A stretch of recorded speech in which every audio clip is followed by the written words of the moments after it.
ሚያዝያ 7 2017 ዓ.ም ከፍሪ ፕሬስ ዝርዝር መረጃዎችን እናካፍላችኋለን። በቅድሚያ የምናየው አምነስቲ ኢንተርናሽናል ትናንት ያወጣው መግለጫ ነው።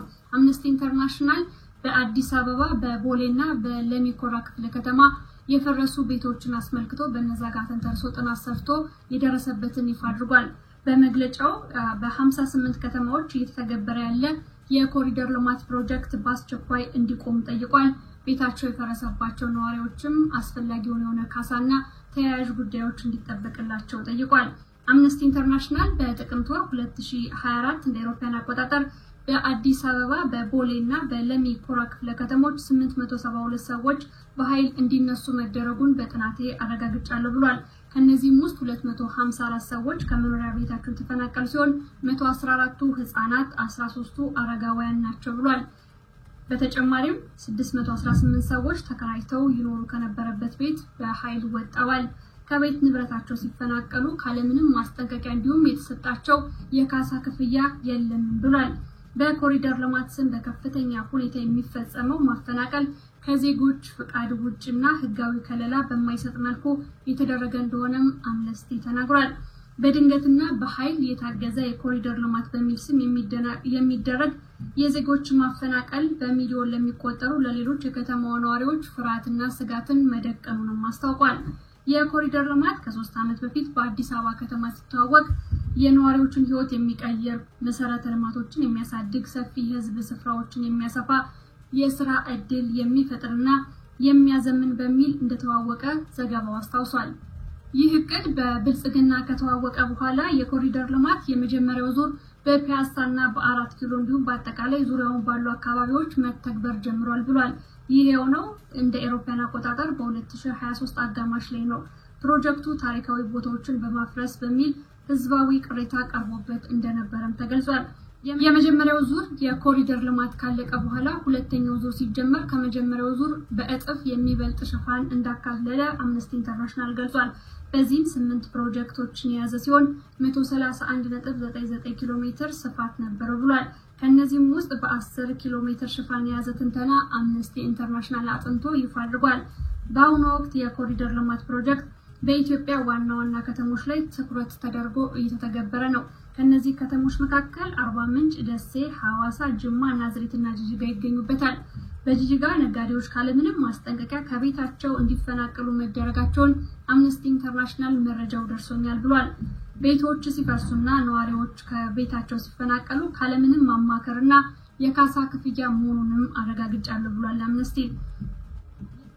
የሰፈሩ መፍረስ የማህበራዊ ህይወት ምስቅልቅል እንዳስከተለም አምነስቲ ኢንተርናሽናል ገልጿል።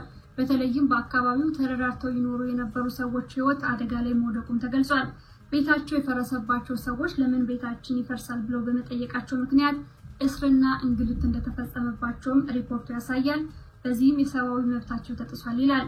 አምነስቲ በመግለጫው ዜጎችን በኃይል ማፈናቀል በአስቸኳይ እንዲቆም ጠይቋል። የኮሪደር ልማቱ በጊዜያዊነት ቆሞ ጥናት እንዲደረግበት መክሯል። ቤታቸው ፈርሶ የቤት ችግር ውስጥ ለገቡ ዜጎች በአስቸኳይ መፍትሄ መሰጠት አለበት ብሏል። የሰብአዊ መብታቸው ሊጠበቅ እንደሚገባም አሳስቧል።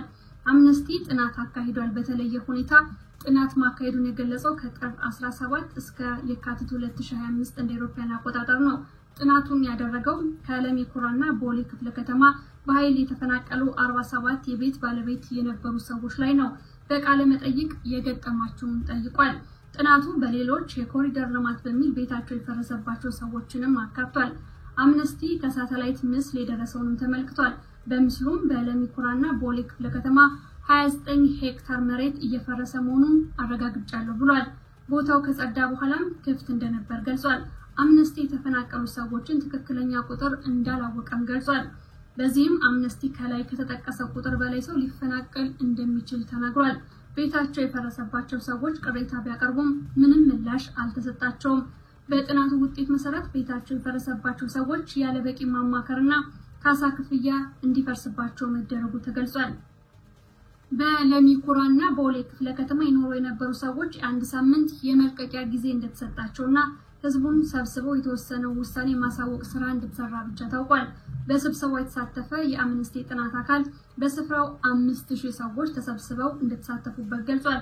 በስብሰባው ጥያቄ ቀረበላቸው የብልጽግና አመራሮች የሚመለከተውን አካል አናግረን መልስ እንሰጣቸዋለን የሚል መልስ ሰጠው ነበር። ሆኖም 3 ቀን ሲቀረው የብልጽግና ሰዎች ቤት ለቤት እየዞሩ ከ3 ቀን በኋላ ከቤት ካልወጣችሁ በኃይል ትወጣላችሁ፣ ቤታችሁም ይፈርሳል የሚል ማስጠንቀቂያ መስጠታቸውን ተናግረዋል። ከማስጠንቀቂያው ከ24 ሰዓት እስከ 72 ሰዓት ባለው ጊዜ ውስጥ በኃይል የታገዘ የቤት ፈረሳ ተካሂዷል። ለአምነስቲ ጥናት አካል የሆኑ የቤት ባለቤት የነበሩና ምንም አይነት ካሳ ያልተሰጣቸው መሆኑንም ገልጸዋል። የቤታቸው መፍረስ ለማህበራዊ ቀውስ ዳርጎናል ብለዋል። እየተረዳዱ ይኖሩ የነበሩ መሆናቸውን ገልጸው ትልቁ መተሳሰሪያ ገመዳችን ተበጥሷል ይላሉ።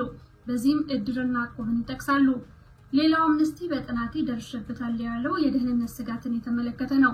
የኮሪደር ልማቱን ተችታቸዋል የተባሉ 22 ቤታቸው የፈረሰባቸው ሰዎች መታሰራቸውን መረጃ እንደደረሰው ገልጿል። ቅሬታ ለማቅረብ የመንግስት ተቋማት የሄዱ ነዋሪዎች ከፍተኛ እንግልት ተፈጸመባቸዋል። አምነስቲ ኢንተርናሽናል ከዚህ በፊት ከኦሮሚያ ክልል በኃይል የተፈናቀሉ ዜጎች የተፈጸመባቸውን የሰብአዊ መብት ጥሰት ጉዳይ የተመለከተ መግለጫ መስጠቱን አስታውሷል። በኮሪደር ልማት ዓለም አቀፍ የሰብአዊ መብት ጥሰት መፈጸሙን አምነስቲ ዘግቧል። በተለይም ነዋሪዎችን የማማከር ስራ አልተሰራም። ሁሉም የአምነስቲ ጥናት አካል የሆኑ ሰዎች ይህ ነው የሚባል ማማከር እንዳልተደረገላቸው ገልጸውልኛል ብሏል። ምትክ ቦታ እንደሚሰጣቸውና ፈረሳው እንዴት እንደሚከናወን እንደማያውቁም ተገልጿል። አብይ አህመድ በጅማ ቤታቸው የፈረሰባቸው 15000 ሰዎች ካሳ አልጠየቁኝም ማለቱን አምነስቲ ገልጾ ቢጠይቁም ባይጠይቁም ሊሰጣቸው ይገባ ነበር ብሏል። ይህ የአብይ አህመድ ንግግር መንግስት የሚጠበቅበትን ግዴታ እንዳልተወጣ የሚያሳይ መሆኑን አምነስቲ ጠቅሷል። አምነስቲ ኢንተርናሽናል በማጠቃለያው የኢትዮጵያ መንግስት በአስቸኳይ ነዋሪዎችን በግዴታ ከቤታቸው ማስወጣት እንዲያቆም፣ በጊዜያዊነት የኮሪደር ልማት ፕሮጀክት ትግበራን እንዲያቆም፣ ዓለም አቀፍ የሰብአዊ መብት አያያዝን የጠበቀ ስራ እንዲሰራ፣ ሁሉም ቤት የፈረሰባቸው ዜጎች ካሳ እንዲሰጣቸው፣ ሐቀኛ ማማከርና ማነጋገርም እንዲሰራላቸው፣ ቤታቸው ለፈረሰባቸው ሰዎች ቤት እንዲሰጣቸው ትናንት በሰጠው መግለጫ አስታውቋል። ሚያዝያ 7 2017 ዓ.ም መረጃዎችን እየተመለከትን እንገኛለን። ወደ ዘመቻ አንድነት ዜናዎችን አልፋለን። በጎንደር ተጨማሪ ክፍለ ጦሮች ተመስርተዋል። የ30 እና የ31ኛ ክፍለ ጦር በሚል ተካተዋል። የአማራ ፋኖ አንድነት በጎንደር የህዝብ ግንኙነት ኃላፊ ሆነው ፋኖ ዮሐንስ 1400 ያክል ፋኖች በሌላ አደረጃጀት ውስጥ የነበሩ ወደ ድርጅታችን ተቀላቅለዋል ብሏል። የአማራ ፋኖ አንድነት በጎንደር የጥቁር አንበሳ ክፍለ ጦር መስረታውን ዛሬ ይፋ አድርጓል። የአማራ ፋኖ የህዝባችንን ህልውና በዘላቂ ለማረጋገጥ ቀጠናዊ አደረጃጀቶችን እየፈጠረ በድል እየገሰገሰ ይገኛል ብሏል። በሰጠው መግለጫ የተበታተኑ አደረጃጀቶችን በመሰብሰብ አመቺ የመታገያ መንገዶችን መፍጠር አስፈላጊ ነው ብሏል። ፋኖ በአንድ በኩል አፈሙዙን በሌላ በኩል አደረጃጀቱን እየፈጠረ በመጓዝ ላይ መሆኑን መግለጫው አትቷል። ለዚህ ማሳያ የሚሆነው ጎንደር ዙሪያ የሚንቀሳቀሱ የተለያዩ የብርጌድ አደረጃጀቶች ወደ ክፍለ ጦር ማዋቀርና መጠርነፍ ለትግሉ የጎላ አስተዋጽኦ እንዳለውም ገልጿል። በዚህም መሰረት የጥቁር አንበሳ ክፍለ ጦሩን የመሰረቱት ብርጌዶችና ሻለቃዎች ጃንተከል ብርጌድ፣ ድልበር ብርጌድ፣ ንስር ብርጌድ፣ ወርቃምባ ብርጌድና ራስ አሞራው ውብነ ብርጌድና 6ኛው የደቦል ሻለቃ በመስራችነት ተይዟል። ወደ ጎጃም መረጃዎች ስናልፍ በጎጃም የዘመቻ አንድነት ትግል ተጧጡፎ ቀጥሏል። የአማራ ፋኖ በጎጃም የተፈራ ዳምጤ ክፍለ ጦር ሬሽንና መሳሪያ ሊያደርስ የተንቀሳቀሰውን የአገዛዙን ኃይል መምታቱን አስታውቋል። ቢቡኝና ወይን ውሃ የነበረው የብልጽግና ኃይል በበቂ ሁኔታ ተመተናል፣ እንወጣለን በሚል ጉዞ ሲጀምሩ የመከላከያ አዛዦች እንዳይወጡ ይነግሯቸዋል። ተጨማሪ ኃይል እናመጣላቸዋለን ተመለሱ በሚል ይነግሯቸዋል። ለዚህም የብልጽግና ኃይሎች ድጋፍ ሊሰጡ ከሞጣን ወደ ቢቡኝ እንቅስቃሴ ላይ እያሉ የተፈራ ዳምጤ ክፍለ ጦር ፋኖች መተው እንዳስቀሯቸው ተገልጿል። ዘመቻ አንድነት በወሎ በፖለቲካ በዲፕሎማሲና በወታደራዊ ድሎች ታጅቦ ቀጥሏል።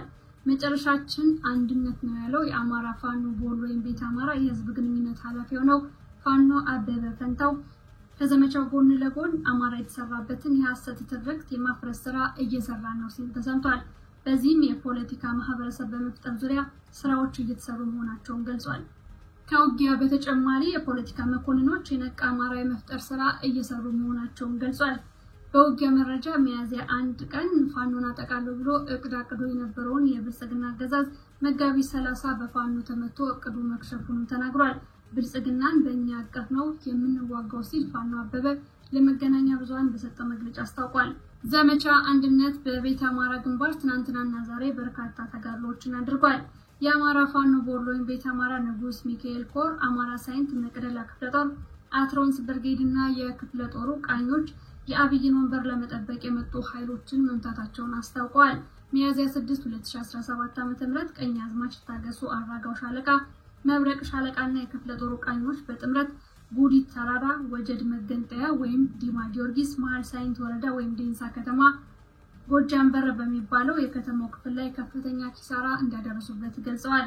ቀኛዝማች ታገሱ አራጋው ሻለቃና የክፍለ ጦሩ ቃኞች ጉዲት ተራራ ላይ ሲመቱት፣ መብረቅ ሻለቃ ደግሞ ወጀድ መገንጠያ ወይም ዲማ ጊዮርጊስ በሚባለው ቦታ በቆረጣ በመግባት ብልጽግና ያላሰበውን ጉዳት አድርሰውበታል። የግንባር ተደጋጋሚ ውጊያ እየተደረገበት ያለ ሲሆን የብልጽግና ኃይል ከዚህ መንገድ ውጭ የሚጠቀመው ተለዋጭ መንገድ ባለመኖሩ አጣብቂኝ ውስጥ ገብቷል። ይዛዝ መላኩ የተባለ ሚሊሻ ወደ ባህር ዳር የምክክር ኮሚሽንን ሊቀላቀል ለመሄድ እያቀደ ያለ ሊሄድ 3 ቀን ሲቀሩ መመታቱን ታውቋል። የብልጽግና ዙፋን ጠባቂ ኃይል በሞርተር አንድ የቀንድ ከብት ወይም ላም አንድ ፈረስ የገደለ ሲሆን በሞርተሩ ፍርጣሪ የአንድ የገበሬ መኖሪያ ቤት ከጥቅም ውጭ መደረጉን ታውቋል። በተያያዘ የትናንት መረጃዎችን ስናይ የአማራ ፋኖ በወሎ ቤተ አማራ ላስታ ሳምነው ኮር ዋንት አባተ ክፍለ ጦር ስር በአርበኛ ፋኖ አስፋያ በጋዝ የሚመራ ሁለተኛ ሻለቃ በዋርላ ወረዳ ከኮን ከተማ ወደ የኔጃ የምትባል የገጠር ከተማ ሲንቀሳቀስ የነበረውን የብልጽግና ኃይል ቡቻት ከምትባል ቦታ ላይ መምታቱ ታውቋል። ለሳቱ ያዘጋጀናቸው ዜናዎች እነዚህን ይመስላሉ። በሌሎች መረጃዎች ብሬፕሬስ ተመልሶ ይመጣል። የህማማት ሳምንት ላይ እንገኛለን። ለመላው ክርስትና እምነት ተከታዮች በሙሉ እንኳን ለህማማቱ አደረሳችሁ። መልካም ሳምንት እንዲሆንላችሁ እንመኛለን። መጪው እሁድ ደግሞ የፋሲካ ወይም የትንሳኤ በዓል ይከበራል። እንደምታውቁት እንግዲህ ባለፉት 2 ዓመታት በርካታ ፋኖዎች ለትግሉ መስዋዕት ሆነዋል። የፋኖ ቤተሰቦችን አይዟችሁ በማለት ለበዓሉ እንድታስቧቸው በዚህ አጋጣሚ ማሳሰብ ፈልጋለሁ። ስለተከታተላችሁን ከልብ እናመሰግናለን። መልካም ሞላ ነበርኩ። ጤና ይስጥልኝ።